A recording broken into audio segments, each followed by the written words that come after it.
Namaste. Welcome to Current Affairs with Jyotsna Sharma, my exclusive show that focuses on current affairs, current events that relate to your happy, healthy and successful existence. Anything that intrigues you, anything that bothers you is also discussed on this platform. Today we have come up with another important and interesting topic, and that is about the elections in the state of Gujarat in India. Gujarat is the epicenter of a huge level of politics. बड़े बड़े दिग्गज जो हैं गुजरात से आए हैं और शीर्ष नेता बन के उभरे हैं। प्राइम मिनिस्टर नरेंद्र मोदी, अमित शाह, दो नाम तो ऐसे हैं जो लोगों की नज़र में हैं। गुजरात के इलेक्शन जब सामने आ रहे हैं, दिसंबर के महीने में इलेक्शन होंगे, सवाल कुछ अटपटा सा हो गया है कि क्या बीजेपी की सरकार जो रही है इतने सालों से वो कुछ डगमगाने वाली है या फिर रहेगी स्थिर, या फिर आम आदमी पार्टी एक नया ऑल्टरनेट बन के कहीं ना कहीं टक्कर देगी भारतीय जनता पार्टी को।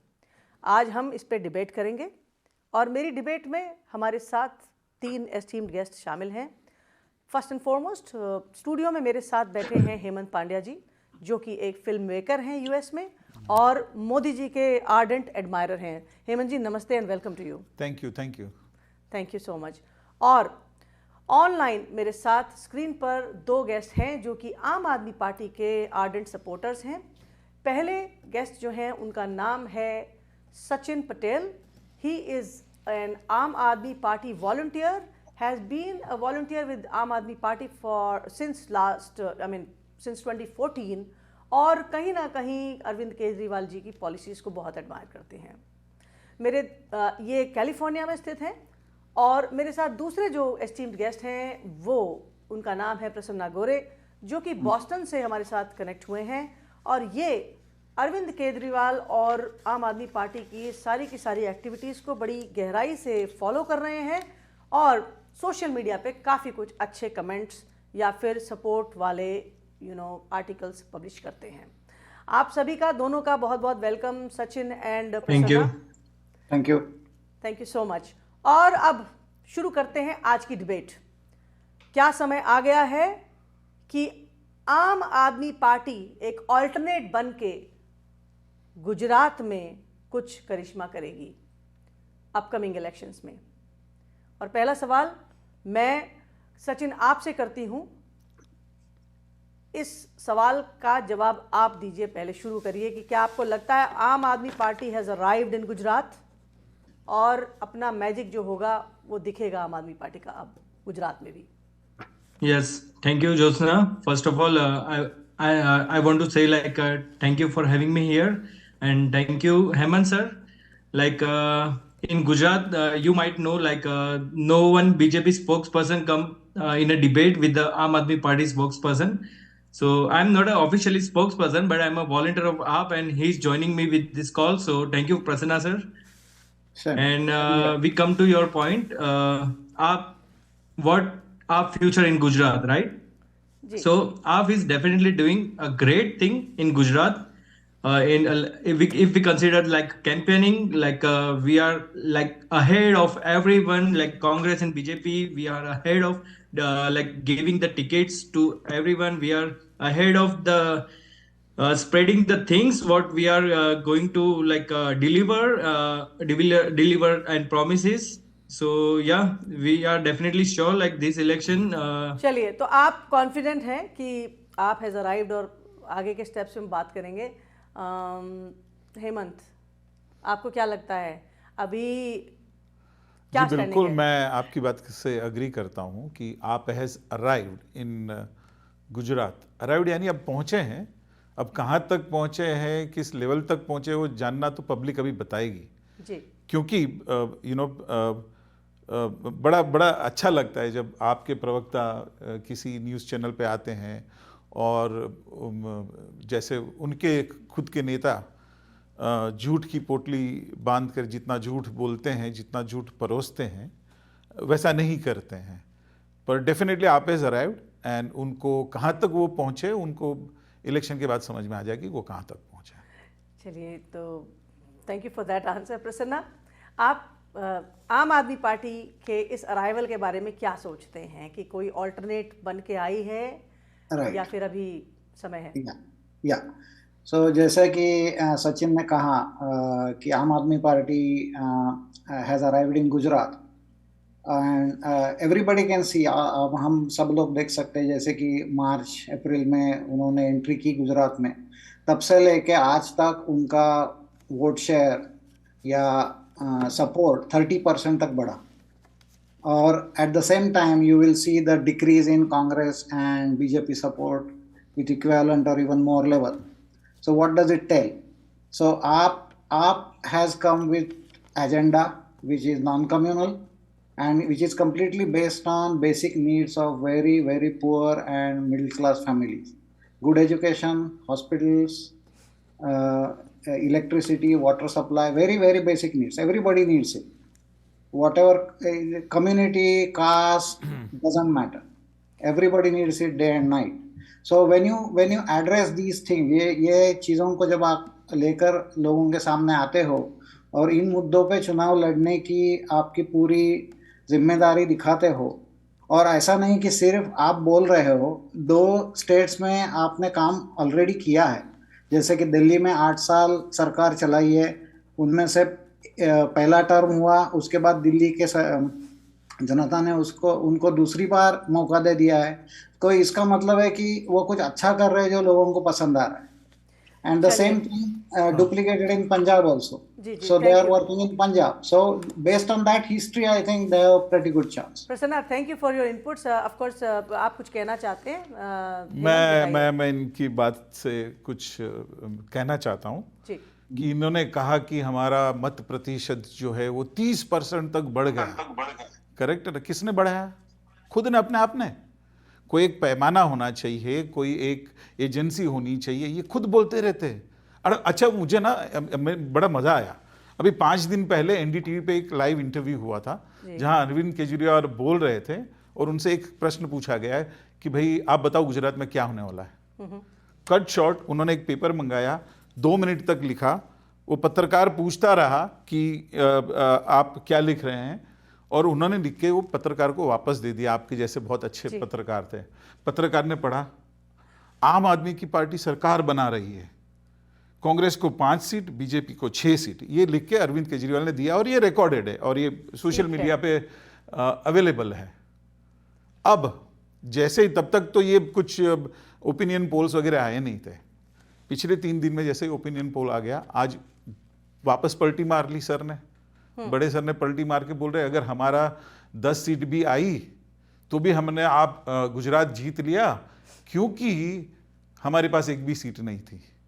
और जैसे ये सर ने बोला, प्रसन्ना सर ने, कि भैया हमें लोगों ने रिपीट किया 2 बार हमारा काम देखकर, तो बीजेपी क्या कर रही है भाई? बीजेपी को पिछले 10 सालों में, 20 सालों में, 25 सालों में 5, 6, 8 बार रिपीट किया है गुजरात की जनता ने, ऐसे ही कर दिया।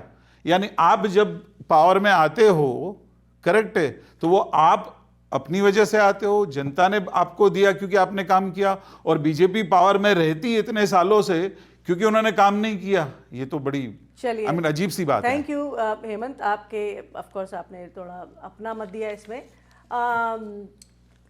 सचिन, अभी प्रसन्ना ये बोल रहे थे कि बहुत ही नॉन कम्युनल ग्राउंड पे जो है आम आदमी पार्टी जो है काम कर रही है। अभी अरविंद केजरीवाल जी ने एक मास्टर स्ट्रोक खेला, जो उन्होंने एक स्टेटमेंट डाला कि भारत की करेंसी पे लक्ष्मी और गणेश जी की फोटो होनी चाहिए। अब आप किस लेवल तक इसको नॉन कम्युनल कहेंगे? आप दोनों जो आम आदमी पार्टी के समर्थक हैं, मैं आपसे थोड़ा सा इसमें इनपुट्स चाहूंगी। जी हाँ, तो अरविंद केजरीवाल ने जैसा कहा कि मतलब नोट पे, करेंसी पे गणपति का और लक्ष्मी जी का फोटो रहेगा, तो जिससे आशीर्वाद मिलेगा। कोई करप्शन करने वाला रहेगा तो वो नहीं करेगा कि हाँ भगवान का फोटो है, मुझे वो नहीं चाहिए। तो एक अच्छा सिग्नल है। और बीजेपी के लोग कह रहे हैं कि आप कम्युनल खेल रहे हो, तो और आप वोट बैंक की राजनीति कर रहे हो। प्रसन्ना ने अभी बोला वोट बैंक की राजनीति कर रहे हो। आप बीजेपी की बात मत करो अभी। प्रसन्ना आपके ही कुलीग साथ में बैठे हैं, साथी बैठे हैं, उन्होंने बोला कि कम्युनल ग्राउंड पे काम नहीं करते, बट ये तो कहीं ना कहीं इन्होंने भी अपना क्या कहते हैं वो बहती गंगा में हाथ धोने की कोशिश करी है, अगर ये स्टेटमेंट डाला है तो मैं उस ग्राउंड पे पूछ रही हूँ आपसे।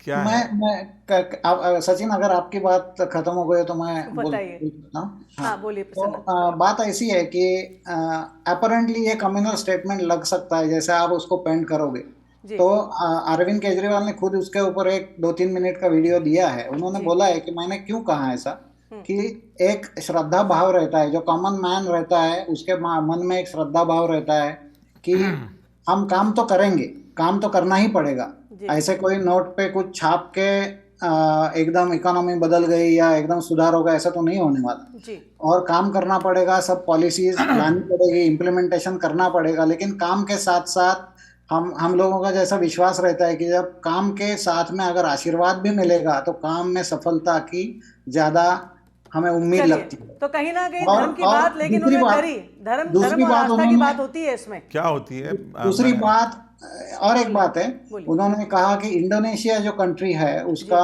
89% population is Muslim, only 10-11% is Hindu, और उनके करेंसी में भी गणेश जी का चित्र है। तो अगर उस कंट्री में हो सकता है, तो जिस कंट्री का बीजेपी हिंदू राष्ट्र करके प्रोपेगेंडा करती है, तो उस कंट्री में यह होने में क्या हर्ज है? इतना विरोध करने वाली ऐसी कौन सी बात है? ठीक है, थैंक यू। हेमंत, आप क्या कहना चाहेंगे? क्योंकि भी मैं इस पे तो कुछ बड़ा टिप्पणी करूंगी प्रसन्न थोड़ा हुआ सा। मैं तो बड़ा प्रसन्न हुआ जिस दिन अरविंद केजरीवाल जी ने ये स्टेटमेंट दिया।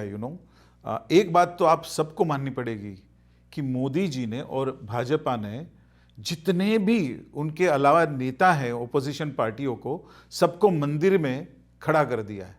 सब अब भगवान की भक्ति करने लगे हैं, सबको लक्ष्मी जी में सब कुछ अच्छा दिखाई दे रहा है, सबको गणपति में सब कुछ अच्छा दिखाई दे रहा है सडनली। अभी तक नहीं हुआ था। अभी तक तो केजरीवाल साहब ये बोल रहे थे कि राम मंदिर तो बनना ही नहीं चाहिए। राम मंदिर क्यों बना? ऐसा तो कभी कहा वहां नहीं, तो ऐसा तो स्कूल कभी केजरीवाल जी ने कहा सर ही सर नहीं। कहा है आप नहीं, ऐसा नहीं कहा है, कभी कि नहीं कहा। आप स्कूल नहीं, आप बनाइए। दिखा सकते उन्होंने हो। कहा वहां पे स्कूल बनाइए, और ये स्टेटमेंट है, आप एक बार चेक कर लीजिएगा। और अब मैं तो चाहता हूं कि आप भारतीय करेंसी की बात छोड़ दीजिए, चूंकि इन्होंने कहा, ये हमारे दोनों पैनलिस्ट ने आपके कहा है कि भैया इससे वरदान मिलता है, प्रॉस्पेरिटी आती है। तो एक काम करिए ना, आप अपनी दिल्ली की पब्लिक स्कूल्स में, आपकी स्कूल्स में लक्ष्मी और गणेश वंदना शुरू करवा दीजिए। आपको तो कोई नहीं रोक सकता। वहां से शुरुआत कीजिए, फिर तो नोट पे भी आएगी। मैं आपको सपोर्ट करूंगा। हेमंत, थैंक यू, आपके इनपुट्स तो बड़े मतलब इंटरेस्टिंग है, इंट्रीगिंग है। आप इनके फेवर में नहीं हो, ये बात तो पता चल गई। किसके फेवर में नहीं है? हम तो सारे आप, फेवर में हैं। हम तो नहीं, चाहते आप हैं कहते हो कि भैया हम वोट बैंक के लिए ये कर रहे हैं, तो आप लागू करके आप वोट बैंक के लिए तो आप वोट कर रहे हैं बैंक के लिए- सडनली। सचिन देखिए, हम यहाँ कंक्लूजन निकालने की स्टेज पर नहीं है, ये अपना मत दे रहे हैं, आप अपना मत दे रहे हैं। पॉइंट इज दिस कि बात हुई लक्ष्मी गणेश जी को नोट पे लाने की, लेकिन एक बात जेनरिक लेवल पे सोचने वाली है कि जब हम करेंसी हैंडल करते हैं, कभी कभी हमारे हाथ झूठे भी होते हैं। अगर हम रेस्टोरेंट में पैसा दे रहे हैं, ले रहे हैं, गंदे हाथ होते हैं। कुछ ऐसा काम हम कर रहे हैं, क्या ये उचित है कि आप करेंसी पे भगवान की फोटो असल में लगाएं? क्योंकि करेंसी हमेशा वॉलेट में सीधी नहीं जाती है, जाती हाथों से, और हाथ गंदे भी हो सकते हैं। अगर हाथ गंदे हैं तो भगवान का अपमान हो रहा है या मान हो रहा है, ये सवाल खैर मेरी तरफ से है। चलिए आगे बढ़ते हैं, अगला सवाल मेरी तरफ से। बिल्कुल। बीजेपी को आपको क्या लगता है कि अभी जो हाल ही में मोरबी में जो एक्सीडेंट हुआ और सैकड़ों लोगों की जान चली गई, पुल से गिरने के बाद, पुराना पुल था मानते हैं, क्या इस वजह से बीजेपी को कुछ नुकसान होगा इलेक्शंस में? पहले प्रसन्ना आप बताइए, फिर मैं हेमंत से बात करूंगी और फिर सचिन आपसे। जरूर नुकसान तो होगा ही, क्योंकि दो चीजें बहुत बड़ी उसमें सामने आई है। एक तो ये इतना पुराना पुल था, जिसको रिपेयर करने की जिम्मेदारी एक कंपनी को दे दी गई थी, ओरेवा, जो अजंता ब्रांड के क्लॉक्स बनाती है, वॉल क्लॉक्स बनाने वाली कंपनी है, जिन्हें पुल का कोई एक्सपीरियंस नहीं है। उनको पुल का रिपेयर का इतना जिम्मेदारी वाला, इतना रिस्की काम कैसे दिया जा सकता है? ये फर्स्ट चीज ये है। दूसरी बात यह है कि गवर्नमेंट का काम होते हुए भी कोई बिडिंग प्रोसेस को फॉलो किए बिना गांधीनगर से जो एक फोन आया, उसके सिर्फ फोन के जरिए ये कॉन्ट्रैक्ट उनको दे दिया गया। तो ये कैसे हो सकता है? No bidding, no nothing, no other company is there चलिए, in the thank you, bidding process. Thank you Prasanna. हाँ। थोड़ा क्विक हम मूव करेंगे, सवाल बहुत सारे हैं मेरे पास और समय हमारे पास कम है। हेमंत, आप क्या बोलना चाहेंगे? सबसे पहले तो जो घटना हुई है बहुत बहुत दुखदायक घटना है। हम सब यानी चाहे वो किसी भी पार्टी से बिलोंग करते हैं, सब चाहते हैं कि जो भी कल्प्रिट हो उसको सजा मिले, चाहे वो किसी भी पार्टी का हो, बीजेपी की तरफ से हो या कहीं से भी हो, उससे सजा मिले। पर इसका ये मतलब नहीं कि आप बार बार फिर मोदी जी को ही उसमें गाली देना शुरू कर दो। जहां तक बार बार मैं सुन रहा हूँ, आप वाले सब बोल रहे गांधीनगर से फोन आया, गांधीनगर से फोन आया। जब इतना इनको पता है गांधीनगर से फोन आया तो किसने किया वो भी बता दो, बस दैट्स इट। एंड जो घटना हुई है बहुत दुखद हुई है और हम सब उससे आहत हैं और कल्प्रिट को सजा मिलनी चाहिए। सचिन, आपका क्या कहना है? डेफिनेटली जो भी हुआ है बहुत दुख दर्द है। हम चाहते हैं कि इस पे राजनीति ना हो, कल्प्रिट को सजा मिले। पर ये भी देखने की बात है कि मतलब जो जयसुख पटेल है वो पुरुषोत्तम रूपाला के रिलेटिव है। मैं गवर्नमेंट के टेंडर्स भरता था इंडिया में, तो मुझे पता है कि क्या सिस्टम होती है L1 L2 L3। और आपके पास 3 वर्क ऑर्डर होने चाहिए, जो आपने सिमिलर एक्सपीरियंस पे आपने काम किया हो तो ही आपको वर्क ऑर्डर मिलता है। करेक्ट। पर कंपनी वॉच की कंपनी को कोई एक्सपीरियंस नहीं था, उनको वर्क ऑर्डर दिया गया इसे रिपेयर काम का। और सबसे सरप्राइजिंगली बात तो यह है कि FIR पे किसी का भी नाम नहीं है, ओरेवा कंपनी के कोई ऑफिसर का नाम नहीं है। सिर्फ नाम है तो 2-3 सिक्योरिटी वाले का, 2-3 जिन्होंने लेबर क्लास के जो वर्कर्स थे, जो थर्ड पार्टी के थ्रू ओरेवा के लिए काम करते थे, उनका नाम है, उनको डाल दिया गया। और सरप्राइजिंगली ये तो एक हादसा हुआ जो लाइक कलेक्टिवली फेलियर था, वो हम मानते हैं। पर सब उससे ज्यादा बड़ा फेलियर कब था कि रात को उन्होंने रातों रात हॉस्पिटल के पेंटिंग करवाई, वाटर कूलर डलवाए, पोस्टर लगवाए, बेडशीट और वो सब चेंज कराया। वो उससे सबसे ज्यादा बड़ा फेलियर था करेक्ट बीजेपी के लिए। Alright, thank you Sachin for these inputs. आपको कुछ बोलना है हेमंत? हाँ, नहीं, मैं ये बोलना चाहूंगा कि घटना तो दुखदायक है ही है, पॉलिटिक्स नहीं करना चाहिए, फिर भी पॉलिटिक्स जहां तक हॉस्पिटल की बात करें, मैं हो उस पे रही आपकी है। टिप्पणी चाहती हूं। आई वांट टू हैव खैर, comments on हॉस्पिटल that. तो सारे आप मोहल्ला क्लिनिक में जाइए, दिल्ली में जो ये छाती ठोक कर बोल रहे थे मोहल्ला क्लिनिक बंद है, आधे में धूल लगी पड़ी हुई है ना। तो आप इतने बड़े देश में इतना बड़ा काम कर रहे हैं, तो कहीं ना कहीं हमें इंफ्रास्ट्रक्चर में हम पीछे जरूर हैं और उसी की तरफ मोदी जी बढ़ रहे हैं कि इस देश को 21वीं सदी में हम लोग जैसे G23 के जिसकी प्रेसिडेंसी हमें मिली वो ऐसे ही नहीं मिली है। ठीक है, अब मैं एक और सवाल पूछती हूँ। सवाल ये है कि अरविंद केजरीवाल जी बहुत ही आर्टिकुलेट हैं इस मामले में, जब वो फ्रीबीज ऑफर करते हैं, फ्री बिजली और फ्री पानी। यस, ये कहाँ तक लेजिट है? क्योंकि कहीं ना कहीं एक टैक्स पेयर ये सब जो है ना इसकी भरपाई करता है। यस, कब तक एब्सोल्युटली। फ्री ऑफरिंग चलेगी? तो क्या ये फ्रीबीज जो हैं ये कल्प्रिट हैं? कल्प्रिट नहीं है क्या? ये सक्सेसफुल टूल हैं अरविंद केजरीवाल की सक्सेस के, आम आदमी पार्टी की सक्सेस के ओवरऑल, जो कि दिल्ली में हो रहा है और पंजाब में जिस तरह से जीत के आए? तो ये इस सक्सेस टूल के बारे में बात करिए जरा आप मुझे बताइए। सचिन, आप बताइए पहले तो आप जो बोल रहे हो फ्री बी, वो तो फ्री बी है ही नहीं। एक बेसिक नीड है, एक बेनिफिट्स है। जैसे कि आप अमेरिका में रहते हो, हमारे क्या 99% ऑफ बच्चे अमेरिका के गवर्नमेंट स्कूल में जाते हैं। अच्छा इंफ्रास्ट्रक्चर है, अच्छी स्कूल की फैसिलिटी है, तो हम उसे फ्री बीज कहेंगे? नहीं, ये तो मेरे टैक्स के पैसे हैं, मुझे बेनिफिट्स दे रही है गवर्नमेंट। दिल्ली में भी वही हुआ है। देखिए, दिल्ली जो में नहीं, जनता के थोड़ा सा मैं टैक्स आपको के- काउंटर कर देती हूँ। स्कूलिंग की बात जहां तक है, सरकारी स्कूल भी फ्री एजुकेशन देते हैं, बहुत सारे मील प्लान्स रन करते हैं। यहाँ बेसिक इंफ्रास्ट्रक्चर की बात हो रही है, बिजली और पानी जो बहुत सब्सटेंशियली यूज होती है, हर एक आदमी को चाहिए, ठीक है, तो समझ में आता है जी। मैं कहना चाहता हूँ कि जब नेता को 4000 यूनिट इलेक्ट्रिसिटी फ्री मिल रही है तो जनता को क्यों नहीं? जनता भी तो पैसे भर रही है। तो अगर नेता को देना सही है तो जनता को देना सही है। इस पे कोई तो दो नेता, विचार हो ही नहीं सकते। चलिए इसका जवाब खैर आप बताइए हेमंत, आपसे सीधा ही पूछते हैं। सीधा ये है कि नेता उसी प्रजा को रिप्रेजेंट करते हैं जिनको कहते कि उनको हम फ्री बी में दे।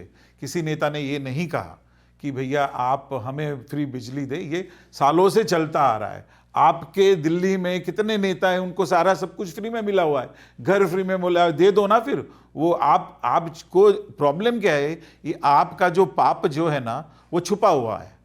ये खुद सब कुछ लेना चाहते हैं और लोगों में रेवड़ी, जो शब्द का उपयोग है, रेवड़ी बांटना चाहते हैं। और गुजरात के लोग इनकी रेवड़ी में आने वाले नहीं है। उनको पता है भाई, जब कच्छ का भूकंप हुआ था, ये जो हमारे सचिन भाई, उनको पता नहीं है कि कितना मेहनत की गई थी कच्छ के भूकंप में मोदी जी के द्वारा, है ना। वो सब तो कोई जनता का कोई काम ही नहीं था। हाँ, जनता का भी काम था। जनता नहीं, सब मंदिर के सब ट्रस्ट, सब हाथ में जनता का भी काम था, सब जगह काम हुआ था। और आपकी मोदी जी का भी सब कुछ काम मोदी था। जी ने किया, हेमंत, ये तो आपने पॉसिबल अपना ही मत नहीं है। दिया मुझे, लेकिन रुकिए Sachin, I will give you the chance. Of course Prasanna की भी बात सुन ले पहले। प्रसन्ना, आप क्या कहना चाहते हैं? क्योंकि मेरे पास तो और ये भी बात सवाल है है कि- और बहुत लाइटर मोड में ही हम आज कन्वर्सेशन या यूं कहिए कि छोटी सी डिबेट कर रहे हैं। तो हम स्कूलों की बात नहीं करेंगे, क्योंकि आप बोल रहे हैं कि स्कूल, गवर्नमेंट स्कूल में जाते हैं बच्चे, छोड़िए। हम बिजली पे आते हैं जी, कि बिजली और 300 पानी। यूनिट 300 यूनिट बिजली फ्री है। तो इसका मतलब क्या है कि इससे पहले भी कांग्रेस की सरकार थी और उन्होंने कुछ फ्री नहीं दिया, और बहुत बहुत हेवी प्राइस बिल पे करने के बाद भी उनका बजट घाटे में था। गए 3 साल से कैग ने भी, जो कंट्रोलर अकाउंट्स जनरल, जो इंडिया का सबसे बड़ा अकाउंट्स का मायने रखता है, उन्होंने भी कहा है कि 3 साल, ये पहले 3 साल है कि जो दिल्ली का बजट सरप्लस पॉजिटिव में आया है। अगर ये फ्री की रेवड़ी होती, ओवर द बजट जाते, एक्स्ट्रा एक्सपेंसेस करते, तो ये पॉसिबल नहीं था।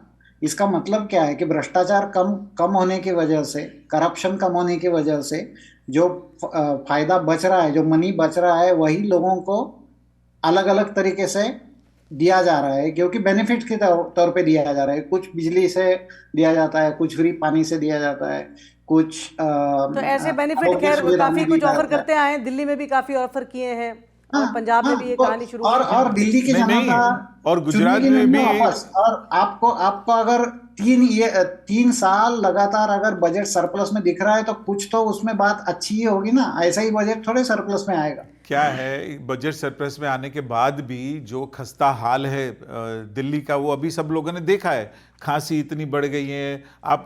अगर आप एक अच्छा सा कबूतर सफ़ेद जाता है दिल्ली, काला होके वापस आता है, वो आपने कार्टून देखा होगा। पर सवाल वो नहीं है। सवाल ये है कि ये सारी चीज़ें भी गुजरात में अलग स्टेट में दी जाती है अलग अलग तरीके से। कि भैया आप जब सबसे बड़ा जो मोदी जी ने काम किया है, डायरेक्ट बेनिफिट, कि आप अपने अकाउंट में डायरेक्ट बेनिफिट उनको अपने खुद के अकाउंट में पहुंचता है, और उसकी वजह से सारा जितना करप्शन करने का मौका था वो बीच से निकल चुका है। इसलिए गुजरात की जनता सिर्फ और सिर्फ भाजपा और नरेंद्र मोदी जी के साथ है। चलिए, मैं अब एक और नया सवाल पेश करती हूँ। सवाल ये है कि जो दिल्ली में कहीं ना कहीं शराब के ठेकों को अलॉट करने के चक्कर में जो स्कैम सामने आया, क्या उस जो केस हुआ है, जो इंसिडेंट हुआ है, उस वजह से आम आदमी पार्टी को कहीं ना कहीं कुछ नुकसान होगा? सचिन, आप क्या बोलना चाहते हैं? मैं तो कहना चाहता हूँ कि अमित शाह को रेजिग्नेशन देना चाहिए। अगर सबको पता है, आपको यहाँ पे पता है कि करप्शन हुआ है और कोई पकड़े नहीं गए, और वो गृह मंत्री है, उनको देखना चाहिए। किसी ने प्रूव नहीं आम किया ये आदमी सब। पार्टी के कुछ नेताओं को कहीं ना कहीं इंकित किया गया है, टारगेट में है, किया गया है, तो अरेस्ट और भी वो किया कहीं गया ना है, कहीं but अरेस्ट भी हो, राइट? आप समझ रहे हैं, अगर वो भी हुए अरेस्ट थे, हुए मनीष हैं, सिसोदिया जी के अरेस्ट हाँ, भी हुए तो थे। चलिए, तो पर मैं प्रूव क्यों नहीं हो पा रहे? नहीं। क्योंकि सीबीआई तो ऑफ कोर्स गवर्नमेंट की है, इतनी सारी एजेंसीज है गवर्नमेंट के अंडर में, तो प्रूव हो जाना चाहिए और जल्द से जल्द सजा देना चाहिए। मैं चाहता हूं कि अगर आम आदमी पार्टी वाले ने भी, किसी ने करप्शन किया है, तो उसे भी जेल में डालो। पर इन्वेस्टिगेट तो करो, इन्वेस्टिगेट तो करो। एग्जैक्टली मैं कहता हूँ, हेमंत, कहता हूँ, आप अच्छा प्रसन्न, आप बोलिए पहले, फिर हेमंत हाँ, आपके पास आएंगे, बताइए। ठीक है, मनीष सिसोदिया जी को इसमें इन्वॉल्व किया गया था। उनके ऊपर 4 रेड हुई, 16 घंटे तक रेड हुई, कुछ नहीं मिला। उनके गांव गए, जमीन है, ये है, वो है, इतने रेड के बाद भी कुछ नहीं मिला। फिर 2 वीक पहले उनको सीबीआई ऑफिस में बुला के पूछताछ की, 9-10 घंटे, कुछ नहीं मिला। उनके पीछे पड़े थे कि आप छोड़ दो, बीजेपी में आ जाओ, आपको हम सीएम बनाएंगे, बहुत सारी बातें। लेकिन कुछ आप मिलता कह रहे हैं नहीं कि है, उनके कुछ पीछे मिलता पड़े रहे नहीं कि है। आप नहीं, आम अगर आदमी अगर नहीं प्रसन्ना, करेक्ट योरसेल्फ। नहीं, आज तक नाम नहीं दिया कि किसने कहा उनको ऐसा सीएम बना उनको देंगे। किसी ने बोला कि आप आम आदमी पार्टी छोड़ दो और बीजेपी ज्वाइन कर लो, हम आपको सीएम बनाएंगे?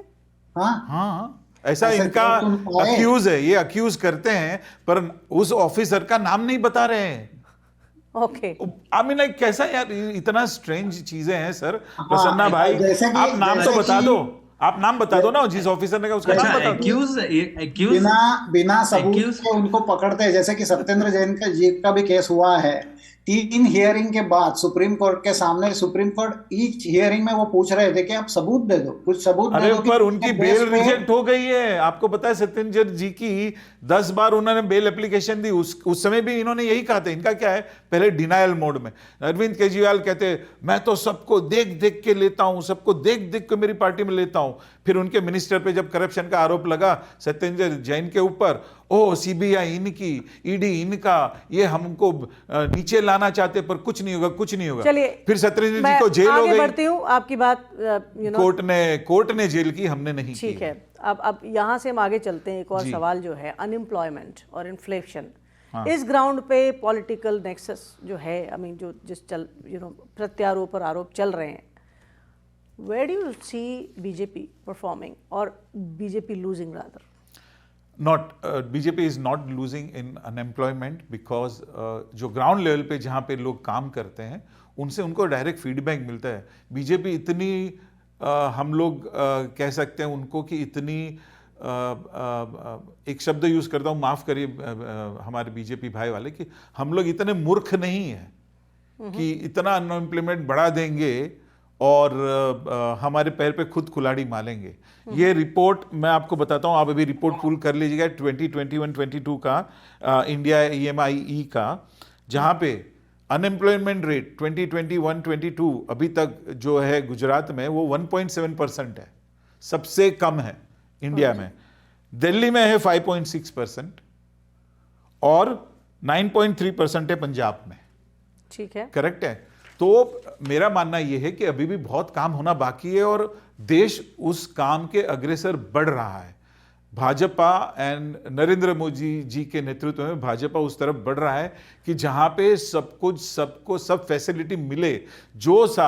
जो चीजें आज हमें यहाँ पे यूएसए में फ्री मिलती है, वो यूएसए को आजाद हुए करीब करीब 100-125 साल से ऊपर हो गया है ना। हम चाहते हैं कि वो आने वाले 5 या 10 साल में हो जाए और हम उस तरफ अग्रसर बढ़ रहे हैं। चाहे कुछ भी हो जाए, हम हमारा मिशन अचीव करेंगे। हेमंत, थैंक्स। मैं आपसे इनपुट चाहूंगी। सचिन और प्रसन्ना, आपको क्या कहना है? आपने कहा कि इन्फ्लेशन और जो Unemployment, अनएम्प्लॉयमेंट ऐसी चीज है कि उसका कैलकुलेशन और उसके डेटा कुछ एजेंसीज अच्छा निकालती है और किसी का अच्छा नहीं भी निकलता है, तो उसको हम साइड में रहने देंगे। बट हमें किसी ना किसी स्टैटिस्टिक्स को देखना पड़ेगा। लेकिन I'm like, हाँ जी, इनका हाँ तो जी, ये हाँ जी, है। उसके लिए मेरे पास कोई डेटा नहीं है। उनके पास जो डेटा है वो मुझे पता नहीं कितना जेन्युइन आप है, तो उसको- इसलिए मैं उस पर बात नहीं करना चाहूंगा, पर इन्फ्लेशन की बात करना चाहूंगा। आपको भी पता होगा कि जो यूएसडी के सामने INR है वो 10% जंप मारा है पिछले 5 महीने में। मैं मानता हूं कि सब कंट्रीज का मारा है, पर 10% जंप मारा है। उसकी वजह से जिसकी सैलरी जितनी थी उतनी तो उसकी उतनी ही है सैलरी, तो बट उसके सामने जो प्राइस है, जैसे तेल के डब्बे है, गैस के सिलेंडर्स के भाव बढ़ गए, इलेक्ट्रिसिटी मैं अहमदाबाद की बात करना चाहूंगा। आप कहते हो गुजरात मॉडल, पर इलेक्ट्रिसिटी सेकेंड हाईएस्ट रेट है इलेक्ट्रिसिटी के अहमदाबाद में, क्योंकि वो टोरेंट पावर सप्लाई करता है, प्राइवेट एजेंसी सप्लाई करती है। और जबकि उससे टोरेंट पावर सिटी में लोकेटेड है। 2004 या 2005 में उसे कहा गया था कि आप टोरेंट पावर को सिटी से बाहर लेके जाओ क्योंकि पॉल्यूशन बहुत हो रहा है, पर अभी भी वो टोरेंट पावर वहां ही टिका हुआ है, सिटी के अंदर टिका हुआ है। और हम उससे ही 30 किलोमीटर दूर एक गवर्नमेंट GSECL जो क्या गवर्नमेंट मैजिक, का पावर प्लांट सचिन, है। क्या मैजिक मॉडल है अरविंद मैं- केजरीवाल मैं- और नहीं, आम मैं आदमी इसकी पार्टी के बात पास पे जवाब दे दूं कुछ मैं। बढ़ाने के लिए गुजरात में इन्फ्लेशन जा पे। रहे हैं?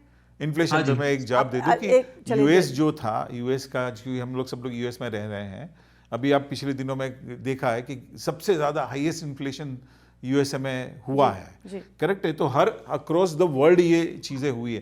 ठीक है। जिसने सबसे ज्यादा कंट्रोल किया है डायरेक्ट बेनिफिट के द्वारा, करेक्ट। अगर इंडिया में बढ़ा है तो छोटे तबके के लिए, जो जिनको आर्थिक रूप से जो लोग आगे नहीं है, उनके अकाउंट में डायरेक्टली वो पैसा पहुंच रहा है, ताकि वही परिवार गैस सिलेंडर खरीद सके, वही परिवार राशन खरीद सके, वही परिवार सब कुछ कर सके। ठीक है, तो आप ये और कह रहे हैं दूसरी कि- बात की मैं एक ही बात करता हूं कि जैसे गुजरात जो है सबसे ज्यादा बिजली प्रोड्यूस भी करता है, राइट। मैं कंपेयर करता हूं कि मैं अभी पिछले कुछ दिनों में मैं दुबई और अबू धाबी में था, सबसे ज्यादा ऑयल और पेट्रोल वहां पे वो लोग निकालते हैं, पर वहां पे मैंने सोचा कि मैं जाऊंगा 50 सेंट में या $1 में मुझे पेट्रोल मिलेगा, नहीं।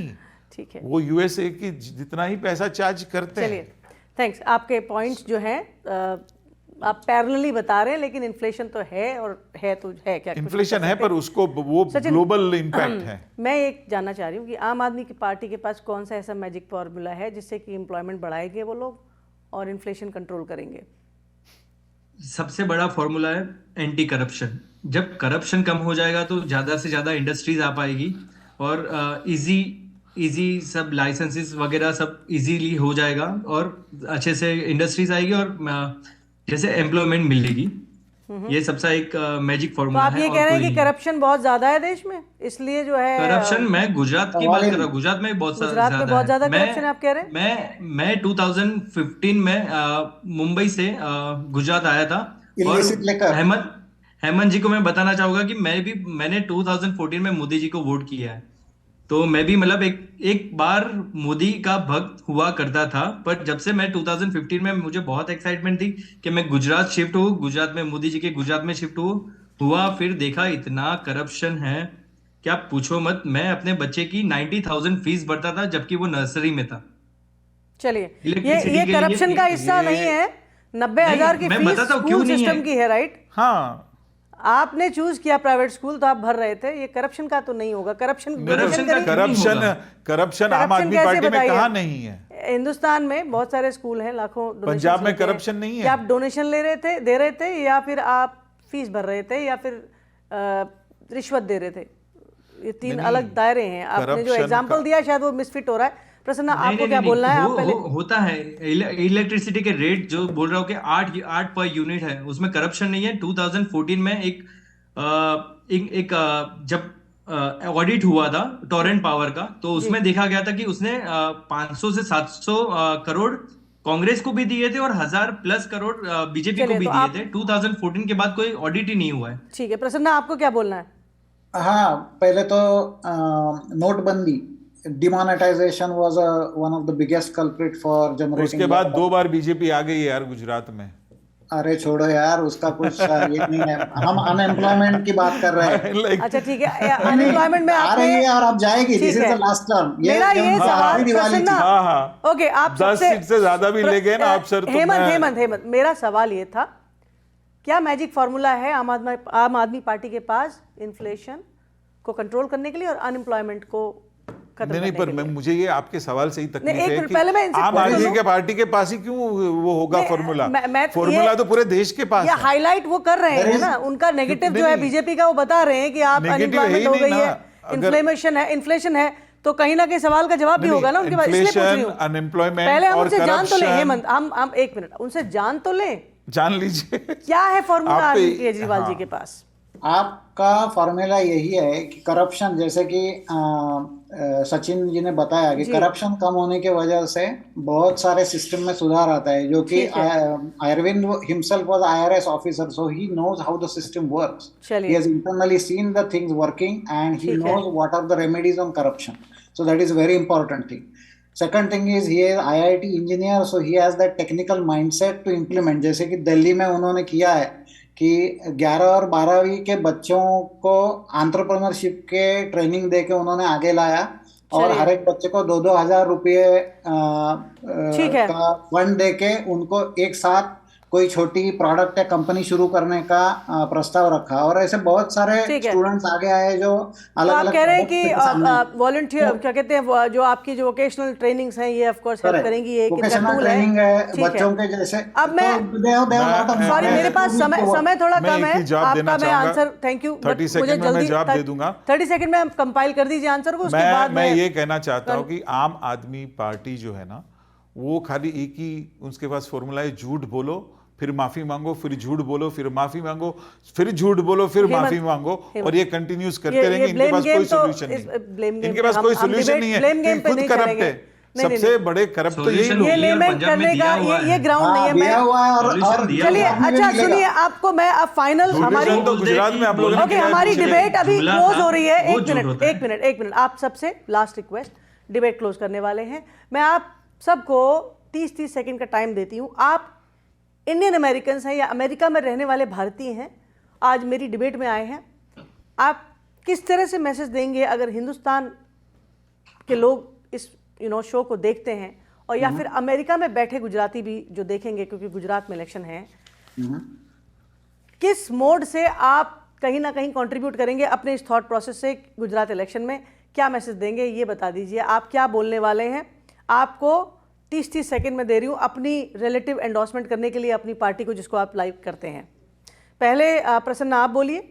राइट, तो मेरा ये सब लोगों से कहना होगा कि आपका काम देखिए, दिल्ली में उन्होंने क्या किया, आप के पोर्टल पे जाइए, उनके वीडियोस देखिए, या जनरल कोई भी यूट्यूब पे आप पर जाके जनरल सर्च किया तो भी आपको उनकी इन्फॉर्मेशन मिलेगी। आपके कोई रिलेटिव्स अगर दिल्ली में रह रहे हो, कोई पंजाब में हो, तो उनसे फ़ोन करके बातें कीजिए। अगर आप जा रहे हो तो खुद जाके आइए और आंखें खुली रखिए और अपना जो एक संतुलित विचारधारा है उसको फॉलो करके आप वोट दीजिए, जो कि आने वाले कल में बेनिफिशियल क्या है। 27 साल से जो सरकार है और जिसने आपको कुछ नहीं दिया है वो उसको ही फॉलो करना है, या परिवर्तन चाहते हैं जैसे कि बहुत सारे लोग गुजरात में चाहते हैं उनको फॉलो करना है। ठीक है, थैंक यू प्रसन्ना। सचिन, आपको ये मैसेज ऐसे देना है कि जो हमारे गुजराती ऑडियंस देख रहे हैं ऐसे वही ये कम्युनिकेट करेंगे आगे गुजरात में, तो इस तरीके से मैसेज गुजराती में देना चाहूंगा। ठीक है, તો હું ગુજરાતની જનતાને કહેવા માંગુ છું, 27 વર્ષનું તમે શાસન જોયું છે, તમને લાગતું હશે કે સારું હશે, પણ તમે ખાલી દિલ્હી અને પંજાબનું કોઈ માણસ તમારા રહેતા હશે તો તમે એને ફોન કરીને પૂછી જુઓ, અને પછી એકવાર મોકો આપો કેજરીવાલને, એકવાર પરિવર્તન માટે ઝાડુનું બટન દબાવો. એવું થશે કે એને કામ નહીં કરે તો નેક્સ્ટ ટાઈમ વોટ નહીં આપતા. અમે હર વખતે વોટ માંગતા વખતે એક જ કહે છે, એક મોકો આપો અને તમે ટ્રાય કરો, અને નહીં થાય તો નહીં આપતા નેક્સ્ટ ટાઈમ વોટ. અમે એના માટે વોટ માટે, પરિવર્તન માટે, સારા એજ્યુકેશન માટે, સારા હેલ્થ કેર ફેસિલિટી માટે, અને આમ આદમી પાર્ટી તમારા માટે બધું કરશે જે તમને જોવે છે. એક મોકો કેજરીવાલને. Okay Sachin, thank you. Try करो, ट्राई ये मुझे करो, समझ में आया बस, आपकी बात। हाँ। ओके आप बताइए, आप मैं भी क्या कहना गुजराती चाहते में हैं? ही मैं बिल्कुल बोलिए। बताना चाहूँगा कि भाई जो આમાં આવું છે કે આમ આદમી પાર્ટી જ્યારે હોય ત્યારે જુઠ્ઠું બોલીને ચાલી જાય છે, જ્યારે હોય ત્યારે મોદી સાહેબને ગાળો આપીને ભાગી જાય છે, બરાબર છે, એમનું આ જ કામ છે. હમણાં એ લોકો કહેતા હતા કે બધા લોકોને પરિવર્તન જોઈએ છે. પરિવર્તન બધાને જ જોઈએ છે, ને પરિવર્તન લોકોએ છેલ્લા 30 વર્ષમાં જોયું છે બીજેપીના શાસનમાં કે કેટલું સારું પરિવર્તન થઈ રહ્યું છે. મોદી માટે, દેશ માટે આપણે મોદીભાઈને હજી મજબૂત કરવાના છીએ, કરેક્ટ છે. આપણે દેશ માટે ભાજપાને સક્ષમ અને મજબૂત કરવાનો છે. તો પ્લીઝ તમે લોકો બધા મળીને ભાજપને, મોદીજીને વોટ આપો, કારણ કે એનાથી જ દેશ આગળ વધી શકશે. Thank you. Thank you. I am surprise, like 27 year के बाद आपने एक काम के वोट, काम के अरे ऊपर काम वोट नहीं किया है मांगा. वो चलिए